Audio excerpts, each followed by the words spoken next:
Hero வந்து இதில் hit ஆகி இவ்வளோ கலெக்ஷன் எடுத்துச்சு அப்படின்னா அதுலேருந்து அதோடைய சம்பளத்தை அவரை உயர்த்தி தான் போகிறாரு. இப்போ டேரக்டர் மட்டும் எதுக்கு வந்து கஷ்டப்படணும்? அந்த மனுஷன் இருக்கிற எல்லா 24 கிராஃப்ட்ஸையும் உட்காந்து பார்த்து எல்லாத்தையும் அனலைஸ் பண்ணி இவரோட மூளையை செலவு பண்ணி எல்லாரையும் ஒர்க் பண்ண வச்சு எல்லாமே பணம் போடுற ஒருத்தனுக்கு வந்து முழு மாங்காவையும் கொடுத்துருவீங்க, பணம் போட்டு இதில் யார் நடிச்சாலும் அவனுக்கு ஒட்டுமொத்த மரத்தையும் கொடுத்துருவீங்க. இதில் பண்ண டேரக்டருக்கு வந்து இதில் மாங்கொட்டையை மட்டும் தான் கொடுப்பீங்க.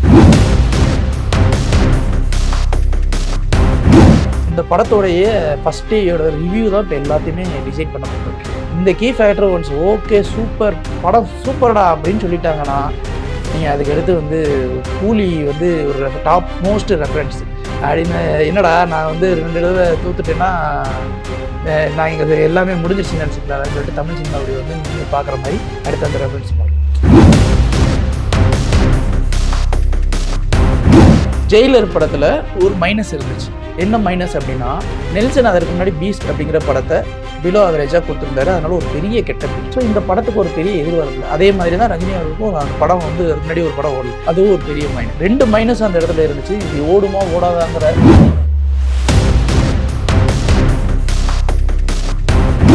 ஸோ பிஸ்னஸ் வைஸ்மே வந்து கீ ஃபேக்டர் இது பண்ணுறது. இது போக லோகேஷ் கனகராஜ் இதுவரை ஃப்ளாப் கொடுக்கல, ஆவரேஜ் மிக்ஸ்டு ரிவ்யூஸ் வந்திருக்கு, பட் ஃப்ளாப் இல்லை, கலெக்ஷன் வைஸ் எந்த இடத்துலையுமே இல்லை. ஸோ லோகேஷ் கனகராஜோடைய படமே வந்து யூனிவர்சல் கான்செப்ட் இந்த சென்ஸ் ட்ரக்கு மாஃபியா கேங்ஸ்டர் இதுதான் போயிட்டு இருக்கே தவிர இந்த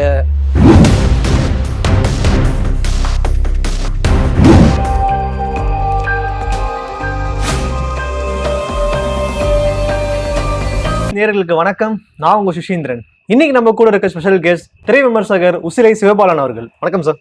வணக்கம் சார், எப்படி இருக்கீங்க? நல்லா இருக்கேன். கூலி படத்துக்கு மேல வந்து எதிர்பார்ப்பு அதிகமா வந்துகிட்டே இருக்கு. இன்னும் கரெக்டா எக்ஸாக்டா 1 மாசம் தான் டைம் இருக்குது. ஸோ அதுக்கேற்ற மாதிரி ப்ரொமோஷன்ஸ்ல இப்பத்துல இருந்தே ஆரம்பிச்சிட்டாங்க. கூலியோட செகண்ட் சிங்கிள் வேற ரிலீஸ் பண்ணிருக்காங்க. மோனிகான்ற சாங் பூஜா ஹெட்ஜ அழகா ஆட விட்டாங்க. ஃபர்ஸ்ட் டைமா வந்து லோக்கி படத்துல இந்த மாதிரி சாங், அதுவும் வந்து இது ஒரு மாதிரி டீசென்ட் ஐட்டம் சாங் மாதிரியே நம்ம நினைச்சுக்கலாம். ஸோ அப்படி இருக்கும்போது மோனிகான்ற அந்த சாங்ல பூஜா ஹெட்ஜ் பெர்ஃபார்மன்ஸ் பயங்கரமா இருக்கும்னு நினைச்சா ஷோபின் ஷாகிர் கலைக்கு போயிட்டே இருக்கிறார். நீங்க எப்படி பாக்குறீங்க? இல்லை, அது என்னைக்குமே ரெட் வெல்வெட்னு இருக்கு இல்லையா, அந்த ரெட் கலர் காஸ்டியூம் ஆக்சுவலாக பயங்கர அட்ராக்டிவான ஒரு விஷயம். இந்த ஹார்பர் சாங்குங்கிறது வந்து இது நாஸ்டாலஜிக் திங்க்னு வச்சுக்கோங்களேன், எப்பவுமே ஹிட் அடிச்சிடும். ஃபார் எக்ஸாம்பிள் சொல்கிறேன், மேஸ்திரின்னு நினைக்கிறேன், மேஸ்திரியா போக்கிரியா, தெலுங்கு சிரஞ்சீவி டிஸ்கோ சாந்தி ஒரு பாட்டு இருக்கும். அதை கூட அவர் பையன் ராம்சரண் வந்து மகதீரா படத்தில் வந்து ரீமேக் பண்ணியிருப்பாரு. பொன்னாரு கோழி பெட்டா பச்சிரண்டி அப்படின்னு ஒரு பாட்டு வரும். ஏ பாப்பா ஓய் பாப்பா அப்படின்னு எஸ்பிபி பாடியிருப்பாரு. அது செம்ம ஹிட். ஓகே, அரவிந்தன் யுவன் சங்கர் ராஜாவுடைய முதல் படம் அரவிந்தன் ஒரு படம். சரத்குமார் இருந்தாரு, ஊர்வசி மேடம் இவங்க நடிச்சிருப்பாங்க. பார்த்திபன் ஒரு சின்ன ஒரு ரிபல்லா நடிச்சிருப்பார். அதுல வந்து ஒரு பாட்டு, அதுல வந்து நடிகை விசித்ரா இருக்காங்க இல்லையா, அவங்க தான் வந்து அந்த ஒரு ஐட்டம் டான்ஸ் ஆடுவாங்க. பூவாட்டம் காயாட்டம் கன்னி தோட்டம் அப்படின்னு ஒரு பாட்டு. ஓகே, அந்த பாட்டுலேயுமே வந்து இதே தான் ரெட் வெல்வெட்ல இதே காஸ்டியூம் இதே பாட்டு தான், அதுவும் அப்போ ஹிட். அப்புறம் துறைமுகம்னு அருண் பாண்டியன் நடிச்சு டிஸ்கோ சாந்தி, அதுலேயுமே வந்து ஜானி வந்தா டேஞ்சர்னு ஒரு பாட்டு வரும். ஸோ ஹார்பர் அப்படின்ற அந்த ஒரு பேட்டர்னுக்குள்ள நீங்கள் ஒரு பாட்டு வைக்கிறீங்க அப்படின்னா அது நாஸ்டாலஜி திங்ஸ், அது ஹிட் அடிச்சிடும். இன்னொரு விஷயம், லோக்கி ஒருவேளை அவருக்கு இந்த மாதிரி டேஸ்டாக தெரியல, மோனிகா பெலோசி எனக்கு ரொம்ப பிடிக்கும். ஓகே, மெலினா அப்படிங்கிற ஒரு படத்தை எனக்கு தெரிஞ்சு அந்த அன்றைய காலகட்டங்களில் டீனேஜாக இருந்தவங்க எல்லாருக்கும் மெலினா படம் பார்த்தியா அப்படின்னா, மெலினா படம் வீட்டில் சொல்லாத தெரியாம போய் படம் பார்ப்போம் அப்படின்லாம் ஒரு பார்க்கும். அதாவது நம்ம ஒரு துருவதலமைன்னு வச்சுக்கோங்களேன், ஹாலிவுட் துருவதலமை எந்த அளவுக்கு இருக்குன்னு வச்சுக்கோங்க. ஸோ மோனிகா பெலோசி அதெல்லாம் ஹீரோயின், அவங்களுக்கு இப்போ 60 வயசு ஆயிடுச்சு. ஆமாம், ஆனால் இன்னமும் மோனிகா பெலோசி அப்படின்னா மெலினா படம் தான் ஃபர்ஸ்ட் வந்து நிற்கும் மண்டையிலேயே. எப்படி பமிலா ஆண்டர்சன் அப்படின்னா பேவாட்சுங்கிற ஒரு சீரியல் நிற்குமோ அது மாதிரி தான். அப்படி அவங்க வந்து இந்த மோனிகா பெலோசி அப்படின்னும் போது பாட்டு ஒரு கேட்சியபுள்ள வந்துடும். அப்புறம் காஸ்டியூமு, அப்புறம் இந்த பாட்டோட டோன் தான் எனக்கு கேட்கும்போது என்னன்னா, விஜய் மீனா அவங்க 2 பேரும் அந்த ஒரு பாட்டு தான் வச்சிருக்க, படத்துலேயே அடிக்கல, சரக்கு வச்சிருக்கே இறக்கி வச்சிருக்கேன். அதே டோன் எனக்கு அப்படியே கொஞ்சம் உள்ள மிக்ஸ் பண்ணி அப்படியே இருந்துச்சு. ஷோபன் ஷபீருக்கு வந்து வேற வழியே கிடையாது, இந்த ஒரு பாட்டு போகும். யோ என்னையா மனுஷன் நீ ரோமாஞ்சம் படத்துல ஒரு காமெடி பண்ணி வச்சிருப்பேன், இதுல வந்து மஞ்சுமல் பாய்ஸ்ல வேற ஒரு பெர்ஃபார்மன்ஸ் கொடுத்து வச்சிருப்பேன், இதுல ஒரு பெர்ஃபார்மன்ஸ் ஒன்று கொடுத்து வச்சிருக்கேன், யாரையா நீ அப்படிங்கிற மாதிரி நமக்கு தோணும். தமிழ் சினிமால இதுக்கடுத்து வந்து ஷோபின் ஷபீர் மேல போய் நிற்பார். கரெக்ட், அந்த அளவுக்கு வந்து ஒரு விஷயம் அட்ராக்டிவா இருக்கும். அதே மாதிரி அதுல டான்ஸ் கொரியோகிராஃபி உண்மையிலேயே நல்லா இருக்கும். ஒரு மாதிரி ஒவ்வொரு பர்வியூ ஷார்ட்ஸா, அந்த ஷார்ட்ஸ்லயே வந்து பாத்தீங்கன்னா அவ்வளவு ஆர்டிஸ்ட் இருந்தாலும் யூனிஃபார்மிட்டி இருக்கும். இது எல்லாமே வந்து எனக்கு தெரிஞ்சு இது செம்ம ஹைப்பாக இருக்குது. ஸோ இது ஓவராலாகவே வந்து ஒரு மேசிவ் ஹிட். ஒரு பாட்டு போதும் அதுக்கடுத்து. இது ஓவராலாக எல்லா இடத்துலையும் இந்த நாட்டில் எல்லா இடத்துலையும் ஹார்பர் இருக்குல்ல. இந்தியா உலகம் முழுசு ஹார்பர் ஹார்பர் இப்படி ஒரு பாட்டு போட்டாலே எல்லாருமே கேட்சியாக உள்ள வந்து உட்காந்துருவாங்க. கண்டிப்பாக. ஸோ இது பிஸ்னஸ் ப்ரொமோஷனுக்கும் ரொம்ப ஹெல்ப்ஃபுல்லாக தான் இருக்கும். Okay sir. அப்படி பார்த்துட்டு இருக்கும்போது டேபிள் ப்ராஃபிட்டே வந்து இவ்வளோ கோடிகளை தாண்டிடுச்சு. வரலாறு காணாத டேபிள் ப்ராஃபிட்ன்றாங்க. உண்மையிலே எவ்வளோ ஆயிருக்கு? டேபிள் ப்ராஃபிட் வந்து ஆக்சுவலாக இது சன் பிக்சர்ஸ். நம்ம அந்த இடத்துல ஒன்று யோசிக்கணும். சன் பிக்சர்ஸ் மாதிரி ப்ரமோஷன்ஸ் கார்ப்பரேட்டில் ஒரு எத்திக்கலாக ஒரு விஷயங்கள் பண்ணி கார்ப்பரேட்டில் வந்து ஒரு படத்தை ப்ரமோஷன்ஸ் அப்படிங்கிற ஒரு விஷயம் பண்ணுறவங்க சன் பிக்சர்ஸ். எப்படி இருந்தாலும் அந்த படத்தை ஓட வச்சுக்கிறதுக்கு என்னென்ன முயற்சிகள் இருக்கோ எல்லாத்தையுமே அவங்க பண்ணிடுவாங்க. ஸோ அவங்களுடைய பழைய ஜெயிலர் படம் வந்து கிட்டத்தட்ட ஆல்மோஸ்ட் 650 crores கிராஸ் பண்ணிச்சு. இது வந்து இப்போ இது வரைக்குமே ஒரு டவுட்டில் என்னென்னா 1000 crore அது இதுன்னு சொல்லிட்டு ஒன்று பேசிகிட்டு இருக்காங்க. பட் ஆல்மோஸ்ட் டேபிள் ப்ராஃபிட் நம்ம டேபிள் ப்ராஃபிட்டை விட்டுருவோம். ஏன்னா டேபிள் ப்ராஃபிட் அப்படிங்கிறது ப்ரீ பிஸ்னஸ் ஒர்க்கு. இப்போ ப்ரீ பிஸ்னஸ் ஒர்க்கு கண்டிப்பாக வந்து ஒரு அட்வான்ஸ் கொடுத்து தான் நம்ம ஒரு வீட்டு வாடகை அட்வான்ஸ் கொடுப்போம். அப்போ இந்த நான் 1 லட்ச ரூபா கொடுத்துருக்கேங்கிறதா இல்லை வீட்டு வாடகையை பற்றி பேசுமானா வீட்டு வாடகையை தான் பேசுவோம். 1 லட்ச ரூபா கொடுத்துருக்க அட்வான்ஸை நம்ம பேச மாட்டோம். ஏன்னா அது அட்வான்ஸ் எப்படி இருந்தாலும் ரிட்டர்ன் வரும். அது எப்படியோ ஏதோ ஒரு அக்ரிமெண்ட்டில் போயிடும். ஸோ இந்த டேபிள் ப்ராஃபிட்டை எனக்கு தெரிஞ்சு இங்கேயே நிறைய பேர் பேசியிருப்பாங்க. ஓகே, இதை விட்டுருவோம்.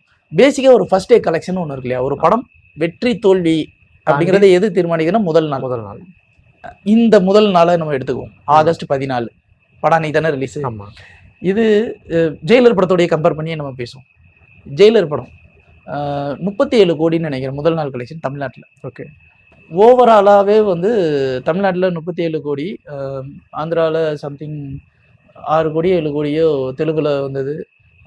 ஓவராலாகவே மொத்தம் 65 கோடி, ஓவர்சீஸில் 40 கோடி, எல்லாம் போக ஒரு 80 கோடி அது மாதிரி வந்தது. அப்போ அது சோலோவாக ரிலீஸ் ஆன ஒரு டைம். ஜெயிலர் படத்தில் ஒரு மைனஸ் இருந்துச்சு.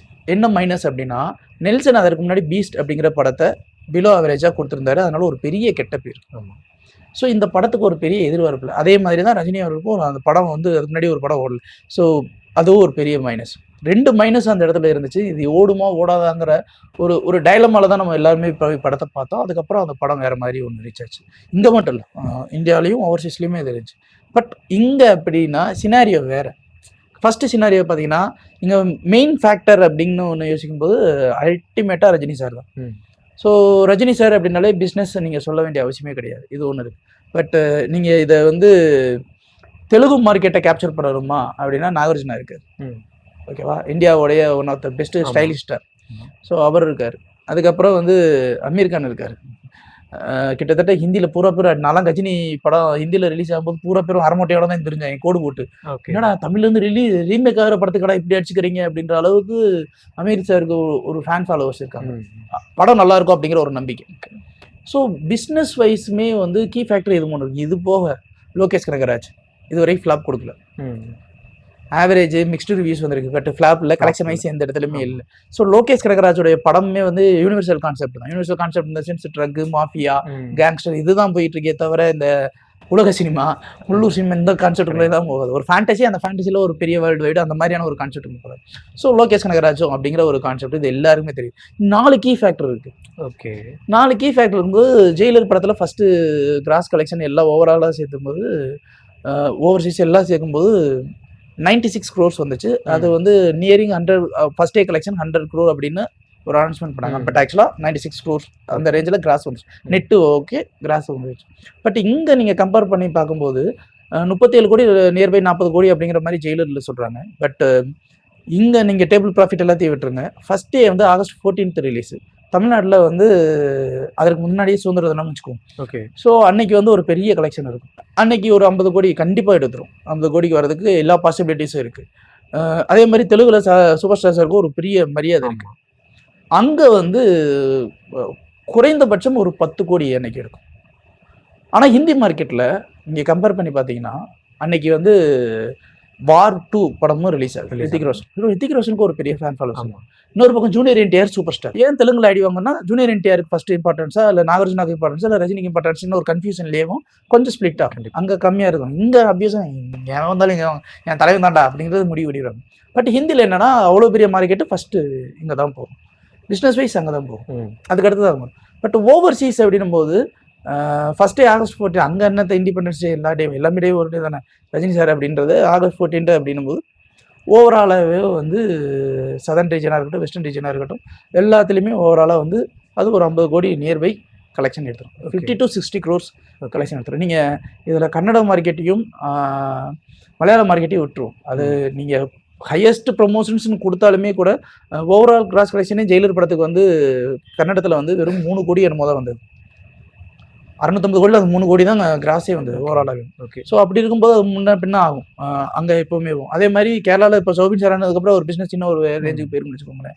ஸோ அது பெரிய கன்சிடரபிள் ரேட்டுக்குள்ளே வர இப்படி நீங்கள் கணக்கு பண்ணி பார்க்கும்போது நெட்டே வந்து கிட்டத்தட்ட ஒரு 85 நியர்பை 90 வருது அப்படின்னா கிராஸ் வந்து ஒரு 120 130 crores வருது.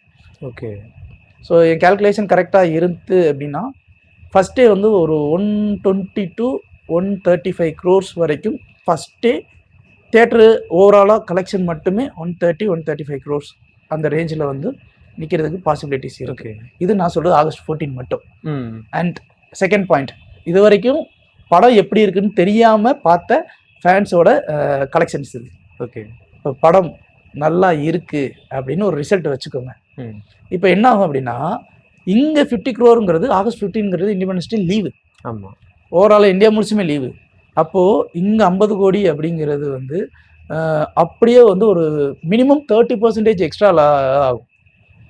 ஸோ அப்போது இங்கே 50 கோடி அப்படிங்கிறது ஒரு 30% 65-70 crore கலெக்ஷன் எடுக்கும். ஏன்னா சீட்டிங் கெப்பாசிட்டி அவ்வளோதான். ஸோ 65-70 அப்படிங்கிற ஒரு விஷயத்தை எடுக்கும். இப்போது அதே மாதிரியே படம் நல்லா இருக்குது அப்படின்னும் போது மற்ற இண்டஸ்ட்ரி எடுத்துக்கோங்களேன், அங்கேயும் நல்லா இருக்கும். இப்போது வார் 2 ஒரு ரேஞ்சில் இருக்குது அப்படின்னா அது கொஞ்சம் குறைஞ்சிருச்சு அப்படின்னா ஹிந்தி மார்க்கெட்டை ஆட்டோமேட்டிக்காக ரஜினி சார் தூக்கி சாப்பிட்ருவார். ஏன்னா அமீர் கான் இருக்காரு. ஸோ ஆட்டோமேட்டிக்காக அது நல்லா இருக்குல்ல அப்படின்னு சொல்லிட்டு முதல்ல அங்கே ஹிந்தியில் கலெக்ஷன் வெறும் 5 கோடி அந்த மாதிரி தான் வரும். ஏன்னா அங்கே வார் படம் ரிலீஸ் ஆகுதுங்கிறதுனால.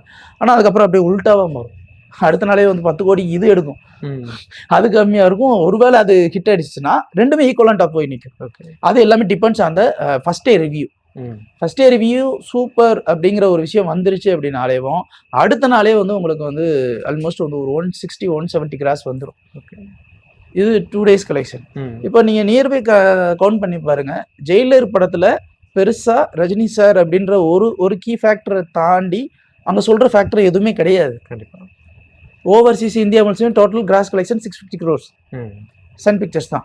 இங்கே அதே சன் பிக்சர்ஸ் தான், அதே தான். ஆனால் இங்கே எக்ஸ்ட்ரா கீ ஃபேக்டர்ஸ் இத்தனை பேர் இருக்காங்க. அண்டு ஸ்டோரி வைஸ் நீங்கள் நிறைய பிரித்து பார்க்கலாம். ஜெயிலரோட கான்செப்ட் என்னென்னா டார்க் ஹியூமர், எமோஷனல், சென்டிமெண்ட்னு போகும். லோக்கியோட படங்கள் எல்லாமே அந்த பேட்டர்னுக்குள்ளேயே வராது. எல்லாமே வந்து ட்ரக்கு, மாஃபியா இந்த மாதிரி தான் போகும்.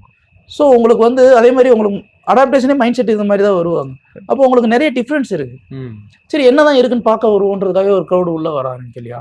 அப்போது உங்களுக்கு நியர்பை அந்த இந்தான்னு எடுத்தாலுமே 850 crores அப்படிங்கிறது ஒரு படம் நல்லா இல்லை, ஐ மீன் ஆவரேஜாக இருக்குது, பிலோ ஆவரேஜாக இருக்குது அப்படின்னாலுமே கூட அந்த 1 week கலெக்ஷன் எடுத்து பார்த்தீங்கனாலே கம்பேர் பண்ணிங்கன்னா கிராஸ் கலெக்ஷன் எல்லா சேர்த்தையும் ஒரு 850 crore கிட்ட வர்றதுக்கு சான்சஸ் உண்டு. ஓகே, இது படம் ஓஹோ அப்படின்னு வந்துச்சுன்னா அது 1300 crore வரைக்கும் சான்ஸ் இருக்குது. என்னோட அனாலிசிஸ் படி நான் பார்த்த வரைக்கும் எல்லாத்தையும் நோட்டீஸ் பண்ண வரைக்கும் மற்ற ஜெயிலரோட கம்பேர் பண்ணி எல்லாத்தையும் அனலைஸ் பண்ணி பார்த்த வரைக்கும் 850 crores வரைக்கும் இது நியர்பை ரீச்சிங்கில் இருக்கிறதுக்கு எல்லா பாசிபிலிட்டிஸ் இருக்குது. எல்லா கீ ஃபேக்டர்ஸும் இருக்குது. பட் அது 1000 crore அடிக்குமா இல்லை அதை தாண்டி பியாண்ட் போகுமா, மேக்ஸிமம் 1300 போகிற வரைக்கும் ப்ராபிலிட்டி இருக்குது. அந்த ஓடிடி மற்ற விஷயங்கள் எல்லாமே அதுக்கு அடுத்து பார்த்துடலாம்.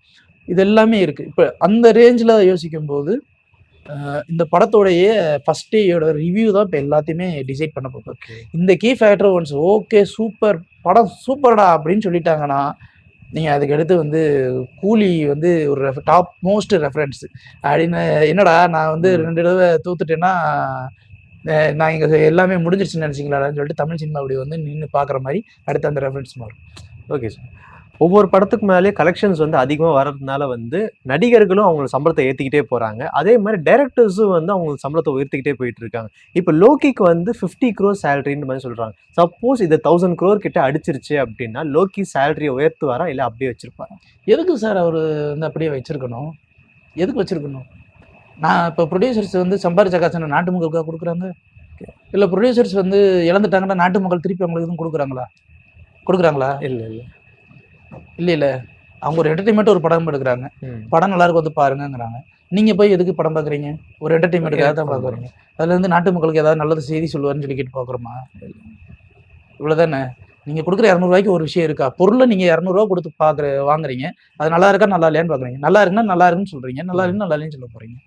அப்படி இருக்கும்போது இப்போ அந்த பொருள்ல வந்து சந்தையில வந்து நல்லா இருக்கு அப்படிங்கும்போது அதுக்கு டிமாண்ட் ஜாஸ்தியா இருக்கு அப்படின்னா அந்த பொருளோட விலையை ஏத்துறதுல என்ன தப்பு இருக்கு? ஏங்க அது வாங்கிட்டே இருக்கேன். இப்போ ஒரு டூத் பேஸ்ட் ஒன்று வாங்குறாங்க, அது நல்லா இருக்குப்பா அப்படின்னு சொல்லிட்டு அதை வாங்கிக்கிட்டே இருக்காங்க. அது ஸ்டாக் தீர்ந்து போகுது. திருப்பி அதை கேட்டு வராங்க அப்படின்னும் போது அவன் என்ன பண்ணுவான்? கேட்டுக்கிட்டே இருக்கான்ல, அப்போ அதோட சப்ளையை கம்மி பண்ணணும், ஒன்று ரேட் அதிகமாக்கணும். ரேட் அதிகமாக்கணும் வாங்குறது கூட்டம் இருக்குன்னா அதே இன்னும் ரேட் அதிகமாக தான் செய்ய போகிறாங்க. அதில் என்ன தப்பு இருக்கு? இப்போ இவங்க வந்து இப்போ ஒரு பெரிய ப்ரொடியூசர்ஸ் வந்து 1000 கோடி 1500 கோடி கலெக்ஷன் எடுத்துருச்சு அப்படின்னா இவங்க அடுத்த படத்துக்கு வந்து வேற ஒரு பட்ஜெட்லயும் வேற ஒரு ஸ்கிரிப்ட்லயும் பெருசா தான் அவங்க யோசிக்க போறாங்க. அதே மாதிரி இது வந்து ஹீரோ வந்து இதுல ஹிட் ஆகி இவ்வளவு கலெக்ஷன் எடுத்துருச்சு அப்படின்னா அதுல இருந்து அதோட சம்பளத்தை அவரோ ஏற்றி தான் போறாரு. இப்போ டைரக்டர் மட்டும் எதுக்கு வந்து கஷ்டப்படணும்? அந்த மனுஷன் இருக்கிற எல்லா 24 கிராப்ஸையும் உட்காந்து பார்த்து எல்லாத்தையும் அனலைஸ் பண்ணி எவரோட மூளையை செலவு பண்ணி எல்லாரையும் ஒர்க் பண்ண வச்சு எல்லாமே பணம் போடுற ஒருத்தனுக்கு வந்து முழு மாங்காவையும் கொடுத்துருவீங்க. பணம் போட்டு அதில் யார் நடிச்சாங்க அவனுக்கு ஒட்டுமொத்த மரத்தையும் கொடுத்துருவீங்க. இதில் பண்ண டைரக்டருக்கு வந்து வெறும் மாங்கொட்டையை மட்டும் தான் கொடுப்பீங்களா? என்ன சார் நியாயம்? சம்பாரிச்சுட்டு போட்டோமே, ஒன்றும் தப்பு இல்லையே. ஏன் ஏத்தனா என்ன தப்பு இருக்கு? அவங்க கஷ்டப்பட்டுருக்காங்கல்ல, அத்தனை உழைப்பு கொடுத்துருக்காங்கல்ல. நடிகருடைய வேலை வந்து டைரக்டர் சொல்றதை செய்யறது மட்டும்தான். ஆனா டைரக்டரோட வேலை எப்படி? நடிகரோடைய வேலையே காப்பாற்றணும், இந்த அவரை நம்பி பணம் போட்டிருக்க ப்ரொடியூசரையும் காப்பாற்றி ஆகணும், மக்கள்கிட்டையும் நல்ல பேர் வாங்கணும். உண்மையிலேயே டஃபஸ்ட் டாஸ்க் அது. கேட்டரிங் சர்வீஸ் போயிருந்தீங்கன்னா தெரியும், கல்யாண வீட்டில் சமையல் வேலை பார்க்குறது இதுலேயே ரொம்ப டஃப்பான வேலை. ஓகே, கல்யாணம் நடத்துறது நடக்காததெல்லாம் வருது. அந்த கல்யாணம் பண்ற அந்த மணமக்கள் அந்த குடும்பத்தையும் சந்தோஷப்படுத்தணும். அங்க சாப்பிட வரவங்களையே சாப்பாடு நல்லா இருந்துச்சுமா அப்படின்னு சொல்லி போய் சொல்றது அந்த மணமக்கள் குடும்பத்தினர்கிட்ட தான் சொல்லுவாங்களே தவிர சமையல் பண்றவன்ட்டையும் சொல்ல மாட்டாங்க, சப்ளை பண்றவன்ட்டையும் சொல்ல மாட்டாங்க. ஏய் சாப்பாடு சூப்பரா இருந்துச்சுமா அப்படின்னு சொல்லிட்டு போவாங்க. கஷ்டப்பட்டு சமைக்கிறது இவன், ஆர்டர் பிடிச்சது இவன், ஆர்டர் இந்தையும் பேசி அவனுக்கும் பிடிச்ச மாதிரி பண்ணி எல்லாமே பண்ணது. சமயக்காரனையும் விட்டுருவாங்க, சமைச்சவனையும் விட்டுருவாங்க, சப்ளை பண்ணவனும் விட்டுருவான், சர்வீஸ் பண்ணவனையும் விட்டுருவான். அவனுக்கு அதிகபட்சம் எல்லாருமே சேர்த்து கொடுக்குற ஒரு வீடியோ படம் நல்லா இருந்துச்சு சூப்பராக இருந்துச்சுன்னு சொல்லி டிப்ஸ் எக்ஸ்ட்ரா ஒரு 100 ரூபா இல்லை 500 ரூபா வேலை பார்த்தவனு கொடுப்பாங்க. அதிகபட்சம் ஒரு 500 ரூபா ஒருத்தவங்க கொடுப்பாங்க. இவ்வளோதான் கொடுப்பாங்களே தவிர அவன் அடுத்த கேட்டரிங் போகும்போது அடுத்து இதே ப்ராஜெக்ட்ல இப்படியே போய் உட்காந்துக்கிட்டே இருக்கணுமா என்ன?